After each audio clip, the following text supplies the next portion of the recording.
Hello students. कल मैंने एक छोटी सी वीडियो बनाई थी जिसमें मैंने बताया था कि पात्र और अपात्र क्या होता है, जो कि अधूरी रह गई थी और उसमें बहुत सारे सवालों का जवाब मैं नहीं दे पाया था। तो उनसे बढ़कर भी बहुत सारे सवाल हैं कि जैसे अगर आपका नाम अपात्र वाली लिस्ट में आ जाता है गलती से या किसी भी तरह से, जबकि आपको लगता है कि आप पात्र हैं, तो आप क्या करेंगे। और अगर आपका नाम पात्र अपात्र दोनों ही में नहीं आता है तो आपको क्या करना होगा। ऐसे बहुत सारे सवाल हैं जो मैं इस वीडियो में देने वाला हूँ। वीडियो थोड़ी सी लंबी होने वाली है, लेकिन मैं आपको गारंटी देता हूँ कि आपका टाइम वेस्ट नहीं होगा। आप जो भी देखेंगे आपका टाइम सही चीज़ में जाएगा। सबसे पहले एक वही बात मैं फिर से रिपीट कर रहा हूँ कि आज यानी कि 27 सितंबर को जो लिस्ट आ रही है IGKV के द्वारा, वो असल में है क्या, क्योंकि बहुत सारे स्टूडेंट्स इस बात पे कंफ्यूज हैं कि आज जो आ रही है वो मेरिट लिस्ट है या क्या है, या फिर कौन सी लिस्ट आने वाली है आज। तो इसका जवाब यही है कि आज IGKV के द्वारा मेरिट लिस्ट नहीं जारी की जा रही है। आज जो आ रही है उस पर सिर्फ पात्र और अपात्र की लिस्ट जारी की जा रही है। क्यों ये इसलिए किया जा रहा है क्योंकि देखिए, आपका डेट जिस तरह से बार बार कैंसिल हो रहा था, तो आपको DVC के लिए एक बार बोला गया कि आपको खुद जाना होगा, फिर बोला गया कि ऑनलाइन होगा, फिर ऐसे बहुत सारे आपके मन में कन्फ्यूजन पैदा हुए थे, जिनके लिए लास्ट और फाइनल उत्तर IGKV द्वारा दिया गया कि IGKV में DVC के लिए आपको नहीं आना होगा, ना आपके पालक को भेजना होगा, आपको कुछ नहीं करना होगा। आपने जो एप्लीकेशन भरा था उसके बेसिस पर ही जो आपने डॉक्यूमेंट अपलोड किए थे, उन सबको देखकर IGKV खुद ही आपका DVC कर लेगा, जिसकी प्रोसेस हो चुकी है। और उसके बाद उन्होंने कहा था कि मेरिट लिस्ट आने वाली है, जो कि इस कारण से नहीं आई क्योंकि DVC IGKV द्वारा कंप्लीट नहीं हो पाया था। इसलिए 2 दिन और डेट को बढ़ा दिया ताकि आपको लिस्ट ये बता सकें कि किसका DVC कंप्लीट हुआ है और किसका DVC कंप्लीट नहीं हुआ है। तो ये जो आज लिस्ट आ रही है उसी की है कि DVC किसका कंप्लीट हुआ है और किसका नहीं हुआ है।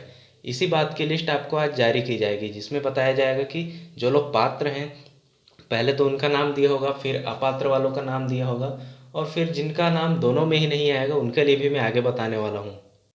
तो सबसे पहले बात करते हैं पात्र वालों की।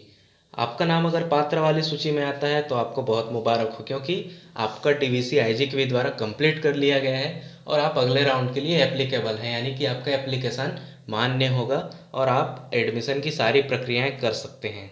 रही बात दूसरी यानी कि अपात्र वालों की, तो ज़रूरी नहीं कि आपके ना मतलब कुछ मिस्टेक के कारण ही या फिर कुछ वैलिड रीज़न के कारण ही आपको अपात्र घोषित किया गया हो। यह भी पॉसिबल है कि किसी DVC करने वाले टीचर के द्वारा या फिर किसी टेक्निकल इशू के कारण आपका DVC रोक दिया गया हो और आपका DVC कंप्लीट ना हो पाया हो। तो ऐसे में बहुत सारी पॉसिबिलिटीज़ होती हैं कि कितने ही स्टूडेंट्स हो सकते हैं जिनका नाम गलती से अपात्र वाली लिस्ट में आ सकता है due to some technical errors. क्योंकि आपको पता है, एक और बात ये मैं कहना चाहूँगा कि IGKV ने जो अपनी नोटिफिकेशन जारी की है उसमें कहा तो गया है कि 27 सितंबर को वो लिस्ट जारी कर देंगे, लेकिन इनका रवैया आप पहले ही देख रहे हैं। मैं इनको क्रिटिसाइज नहीं कर रहा, लेकिन जो रियलिटी है वो मैं आपको बता रहा हूँ। इन्होंने एक तो एडमिशन की तारीख पे सही से ध्यान नहीं दिया, मतलब कि आगे पीछे करते रहे।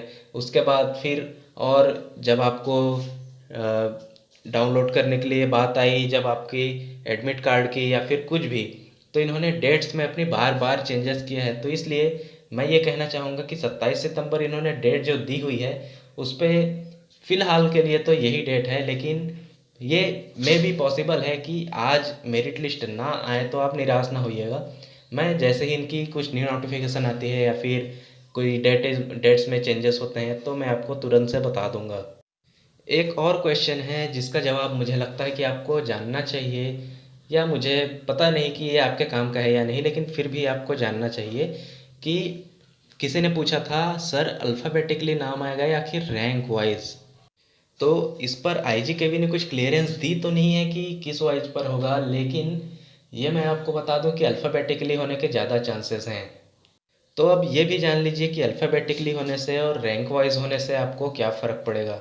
रैंक वाइज होने से सबसे पहले तो आपको ये एक आइडिया मिल जाएगा कि मुझसे आगे और कितने स्टूडेंट्स हैं। ये तो आप ऐसे भी देख सकते हैं क्योंकि वेबसाइट पर इनकी पूरी पूरी लिस्ट जारी हो जाएगी, तो आप पूरी लिस्ट स्क्रॉल करके देख सकते हैं। लेकिन अगर रैंक वाइज ये अरेंज कर देते हैं नाम को, तो आपको एक आइडिया मिल जाएगा कि आपको कौन से वाले फेज़ में काउंसलिंग में आपको एडमिशन मिलने के ज़्यादा चांसेस हैं। क्योंकि अगर फर्स्ट वाले फेज़ में इतने सारे स्टूडेंट्स के नीचे आपका नाम आता है तो आप थोड़ा सा पहले से ही संभल जाएंगे कि हाँ, मेरा चांसेस है कि फर्स्ट फेज़ में मेरा नाम आने में थोड़ा सा कम चांस है।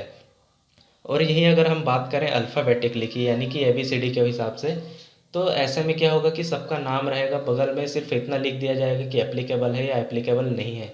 तो इससे आपको ये आइडिया नहीं मिल पाएगा कि हमारा जो कंपटीशन लेवल है वो कितने का है, मेरे से आगे कितने स्टूडेंट्स हैं और मेरे बाद कितने स्टूडेंट्स हैं।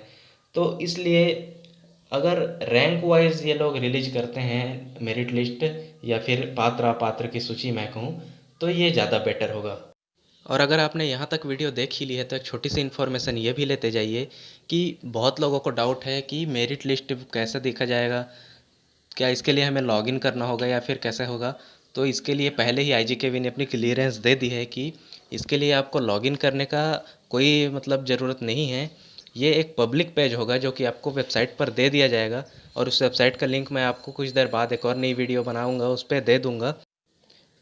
एक और सवाल ये है कि IGKV का मेरिट लिस्ट कितने बजे आएगा। ओके, आप टाइम पूछ रहे हैं, तो टाइम का ऐसा है, इनके ऑफिशियल नोटिस में ये तो कहा नहीं गया है कि कौन से टाइम पे ये लोग रिलीज करेंगे, लेकिन जहाँ तक मैंने अभी तक देखा है इनकी पिछली नोटिफिकेशंस के हिसाब से, तो इनके 2-3 टाइम हैं जिन पे ये रिलीज करते हैं। एक तो सुबह का 11 बजे हुआ, एक दोपहर में 2-3 बजे करते हैं, और एक शाम को नोटिस जारी करते हैं। ये 2-3 इनके टाइम फिक्स हैं जिन पर ये अपनी एक्टिविटी करते हैं वेबसाइट पर। तो यही 2-3 टाइम्स हैं जिन पे आने के चांसेस ज़्यादा हैं। आप देखते रहिए, अगर जैसे ही आ जाता है तो आप भी कमेंट करके मुझे बता सकते हैं कि सर आ चुका है, तो मैं इस पर और बाकी स्टूडेंट्स को भी नोटिफाई कर सकता हूँ। इसके लिए आपका थैंक यू अगर आप करने वाले हैं। और एक बात मैं और बताना भूल गया कि अगर आपका नाम गलती से अपात्र वाली सूची में आ जाता है, या फिर आपका नाम इस लिस्ट में आता ही नहीं, पात्र और अपात्र दोनों में ही, तो आपको क्या करना है। इसके लिए उन्होंने पहले ही ऑप्शन बता रखा है, जैसे कि आप नोटिस में देख सकते हैं। इसके लिए आप दावा आपत्ति कर सकते हैं कि सर मैं एप्लीकेबल हूँ लेकिन मेरा नाम इस वाली लिस्ट में नहीं है। तो इस पर जब आप दावा आपत्ति करेंगे, ऑनलाइन हो गया ये पूरा प्रोसेस, जिसके लिए मैं आपको और आगे गाइड करता रहूँगा। तो इसके बाद आपको फिर से एक फाइनल जो मेरिट लिस्ट जारी की जाएगी, उसमें दावा आपत्ति वालों का भी नाम सुधार करके किया जाएगा। ये वाली दावा आपत्ति आप देख सकते हैं नोटिस में कौन सी डेट को आने वाले हैं, यहाँ पर जो मैं सर्कल कर रहा हूँ इस पर। तो इस वाली डेट पे आपको पता चल जाएगा कि आप अगर दावा आपत्ति करते हैं तो उसके बाद आप एप्लीकेबल हैं या नहीं। यही सेम प्रोसेस उन लोगों के लिए भी है जिनका नाम पात्र और अपात्र दोनों में नहीं आता, यानी कि वो भी दावा आपत्ति करेंगे, वेट करेंगे इस वाली तारीख का, और इस दिन पर आपको पता चल जाएगा कि आप एप्लीकेबल हैं या नहीं, आप अप्लाई कर पाएंगे या नहीं, और आपके डॉक्यूमेंट्स सारे सही है या नहीं। तो फिलहाल इस वाली वीडियो में इतना ही। होप मैंने आपके सारे सवालों के आंसर दे दिए हैं, क्योंकि मुझे पिछली बार कहा गया था कि सर आप अधूरी इन्फॉर्मेशन देते हो। तो उम्मीद है इस वाली वीडियो में मैंने सारे आंसर दे दिए होंगे, लेकिन फिर भी अगर कुछ छूट गया हो तो आप कमेंट करके पूछ सकते हैं अपने सवाल कि आपको और क्या जानना है। और रही बात लिस्ट की, तो जैसे ही ये लिस्ट आती है मैं जितना जल्दी हो सके इस पर वीडियो अपलोड करके आप सबको नोटिफाई कर दूंगा।